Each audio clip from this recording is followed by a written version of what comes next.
The Queen of Oz, Part 2. But there was nothing about him that seemed threatening, just alert and ready in case Pete proved dangerous. A flicker of something stirred in Pete's chest, something unfamiliar that caught him off guard. "Another traveler," the Munchkin said lightly. "That's a surprise in this blizzard. Where are you headed?"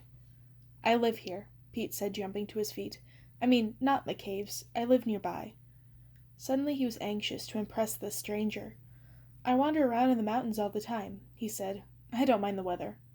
His tone came out more boastful than he had intended, and he cringed a little, but the stranger only smiled. "That's a relief, then, because I've never been more lost in my life. I thought there was a pass through these mountains somewhere around here, but I've been going in circles for hours." "There is," Pete said eagerly. "Only you're too far south. I can show you where it is if you want. I can take you there." For some reason he didn't want this Munchkin to leave.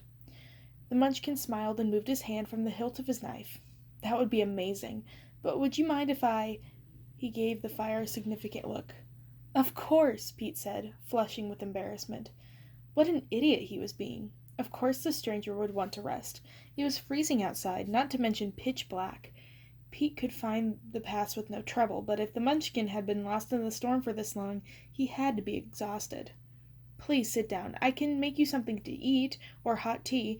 There are blankets there, and I can build up the fire. You can stay the night here, and in the morning I'll take you to the pass." He realized he was babbling and shut his mouth immediately, flushing even brighter. The Munchkin didn't seem to notice what an idiot he was being. What had come over him? The stranger only smiled again gratefully, and sat down next to the fire, stretching out his hands to warm them. Pete bustled around the cavern, hanging an iron pot full of water on a tripod over the fire and throwing in dried vegetables and meat. Mombi had refused to teach him anything more than the most of basic spells, but at least she taught him how to cook. "It tastes better than it looks," he assured the Munchkin. "It smells delicious," the Munchkin said. He'd taken off his snow-soaked outer layers and carefully arranged them by the fire to dry. He ran his fingers through his long hair. "What's your name?" "I'm Pete," Pete said, extending a hand belatedly. The stranger shook it gravely. Pete blushed and looked away, too shy to meet the Munchkin's steady gaze. His skin felt prickly and hot, as if he were feverish. But he knew he wasn't sick.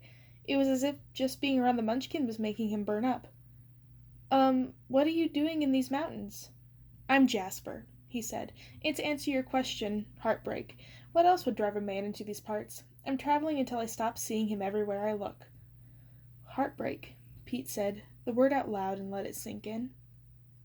But Jasper went on unfazed, oblivious to Pete's reaction. "He was a real charmer. I should have known it. It would end this way, but I guess love makes you blind." Pete nodded, but he didn't know. He hadn't experienced so much as a first kiss, let alone some kind of heartbreak. Jasper shook his head, reading him. "Or perhaps you don't know. So, where can you possibly live in these mountains?" "With Mombi," Pete said. Jasper looked puzzled. "She's a witch," Pete explained. "A very important one." He added with a flourish, "I'm her apprentice. She lives at the base of the mountain. It's not far." Jasper looked impressed, and Pete was gratified. An apprentice witch. I've never met a witch. I have to say I'm glad about that. When he saw Pete's stricken expression, he laughed. "I don't mean you. I didn't even know that there were cute witches." Pete felt himself flushing again. The only witches I've ever heard stories about had been wicked ones, except for Glinda, I suppose. "Mombi's talked about Glinda," Pete said cautiously. "She doesn't trust her." In fact, Mombi had warned him to get away from Glinda as quickly as possible if he ever encountered her pink witchiness. Mombi never offered an explanation why, and Pete had never asked, and now the opportunity for answers had presented himself. "Really?" Jasper said thoughtfully. She was very close with Dorothy the Witch Slayer, they say.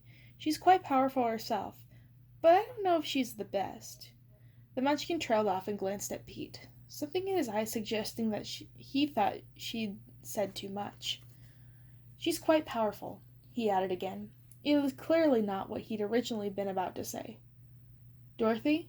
Pete asked, puzzled. "Who's Dorothy?" At this, Jasper looked astonished. "You don't know who Dorothy is?" "I don't get out much," Pete said, flushing again. He didn't want the Munchkin to think he was ignorant, but it was the truth. "I see," the Munchkin said. "I guess you wouldn't, living all the way out here. Well, I'll tell you about her while we eat, if you like." "I'd love to know," Pete said gratefully. "The soup should be done." He ladled stew into 2 wooden bowls, handing one to Jasper with a wooden spoon he'd carved himself. Jasper inhaled the aromatic broth, closing his eyes in pleasure. "It's been a long time since I had a hot meal, let alone anything this good," he said after a long bite. "This is delicious." Pete blushed again, staring at the floor. "Thanks," he said. "It's not much." "It's wonderful." Jasper settled back down against the stone wall, sighing in contentment as he slowly ate his soup. "Dorothy came to Oz from the other place." "The other place?" Pete interrupted, puzzled. "You mean another country? I didn't know there was another country other than Oz." This time he was too curious to be embarrassed by his ignorance. "Not another country," Jasper explained. "Another place. Another world, they say. It's impossible for any of us to go there. Dorothy was brought here by a mighty tornado. Some people say it was fairy magic, working to save Oz from the clutches of the wicked witches." He saw Pete's confusion and laughed. "I'm getting ahead of myself, though. Dorothy came to Oz many years ago, brought here by a cyclone. Like I said, she was beautiful and kind. She landed in Munchkin Country, which was then under the control of the Wicked Witch of the East." He shuddered, his expression serious. "My parents tell stories about the Wicked Witch of the East," he said quietly. "She was awful, heartless and cruel. She enslaved many people and killed anyone who defied her. She imprisoned and tortured many Munchkins who tried to rise up against her rule, but Dorothy killed her with a single mighty blow, setting my people free. For that we'll be grateful to her forever. There's a big statue of her in the Munchkin Country. You'll have to see it sometime." "I'd like that," Pete said. The Munchkin smiled. "It's beautiful," he said. "We built a big square for it. It's one of my favorite places in Oz. It serves as a reminder of the time none of us were free, and how lucky we are to have escaped it." "That's why you don't trust witches?" Pete guessed. Jasper nodded. "None of the Munchkins do," he said. "We don't even trust Glinda. Any one person with that much power?" He shook his head. "Not good." "Mombi wouldn't do anything like that," Pete said. He didn't think Mombi would do anything like that, anyway.